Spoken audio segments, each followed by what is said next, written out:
I've been eagerly following from Old Country Bumpkin to Master Swordsman since its premiere, and let me tell you, Episode 3, titled The Old Country Bumpkin Weathers a Fierce Attack, had me glued to my screen from start to finish.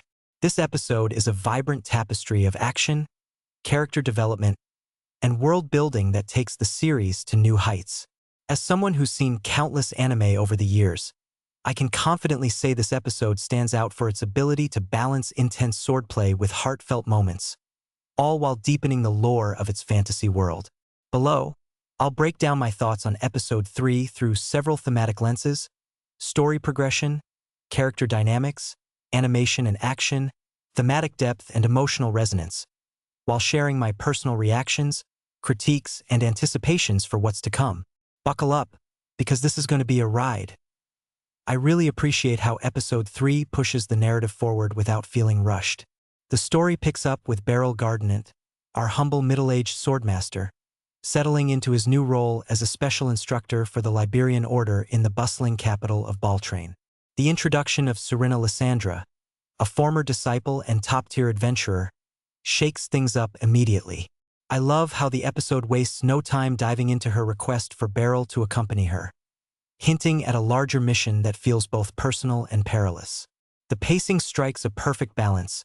There's enough time to breathe and explore Beryl's reactions to the capital's magical environment, but the plot keeps moving with the looming tension of Serena's visit and a thrilling magical confrontation. That said, I'm a bit torn about the episode's reliance on Beryl's obliviousness to his own prowess. While it's charming to see him downplay his skills, I personally don't understand why he's still so clueless about his reputation after 3 episodes. It risks feeling repetitive if the show doesn't soon reveal why he's so self-deprecating. Still, the cliffhanger involving Serena's request has me hooked.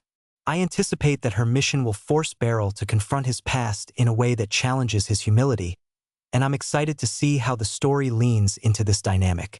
The episode also teases deeper political undertones within the Liberian Order, which I hope the series explores further to add complexity to the world. The heart of Episode 3 lies in its character interactions, and I'm absolutely thrilled with how the show handles Beryl's relationships with his former students.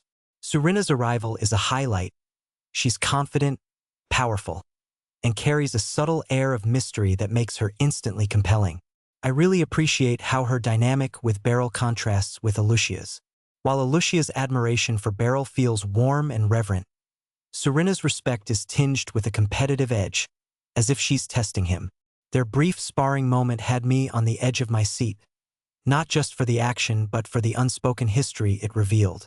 I also love how the episode subtly hints at Serena's rivalry with Alucia, adding a layer of tension that promises juicy drama down the line. Beryl himself remains the show's anchor, and I can't get enough of his earnest, slightly awkward demeanor. Hiroaki Hirata's voice acting is phenomenal, capturing Beryl's humility and quiet strength with every line. However, I'm against the show leaning too heavily into the harem vibe with his female students. The lingering glances from Serena and Alucia, while subtle, make me worry that the series might veer into cliché territory. I don't think it's necessary to frame every female character as enamored with Beryl. It risks undermining their agency. On the flip side, I was pleasantly surprised by the brief moments with Kuruni and Fissel, who bring a lighter, more playful energy to the episode. Their interactions with Beryl feel like genuine mentor-student bonds, and I hope the show continues to develop these relationships without romantic undertones. Visually, Episode 3 is a treat, and I'm impressed by how Passion and Hayabusa film elevate the action sequences. The magical confrontation between Beryl and a powerful mage, likely Lucy, as hinted in fan discussions, is the episode's centerpiece, and it's breathtaking. The choreography is fluid, with Beryl's precise swordplay clashing beautifully against the mage's barrage of spells. I love how the animation emphasizes Beryl's observational skills. His ability to read his opponent's movements is conveyed through quick cuts and dynamic camera angles that make you feel his focus. The use of vibrant colors for the magical effects, contrasted with the grounded, earthy tones of Beryl's swordsmanship, creates a striking visual dichotomy that underscores the episode's theme of tradition versus sorcery. One of the reasons I'm so invested in this series is its exploration of meaningful themes, And episode 3 dives deep into the clash between traditional swordsmanship and the magical advancements of ball train. I find this contrast fascinating. It's not just about Beryl's skills, but about what his presence represents in a world that's moved beyond his rural dojo. The episode subtly questions whether traditional methods still have value in a society dominated by sorcery, and I appreciate how it portrays Beryl as both out of place and indispensable. His ability to hold his own against a mage, despite his lack of magical knowledge, feels like a quiet rebellion against the idea that newer is always better. Emotionally, episode 3 delivers in spades, and I found myself surprisingly moved by several scenes. The flashback to Serena's training days with Beryl, though brief, is beautifully handled. It captures the quiet pride of a teacher watching his student grow, and I love how it mirrors Beryl's current journey of rediscovering his purpose.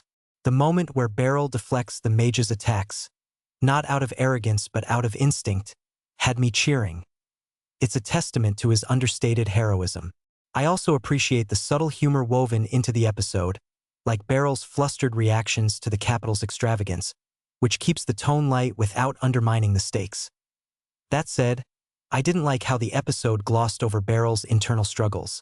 We know he's grappling with his new role, but I wanted more introspection to ground his actions. I personally don't understand why the show hasn't yet explored his past failures or the reasons behind his self-doubt.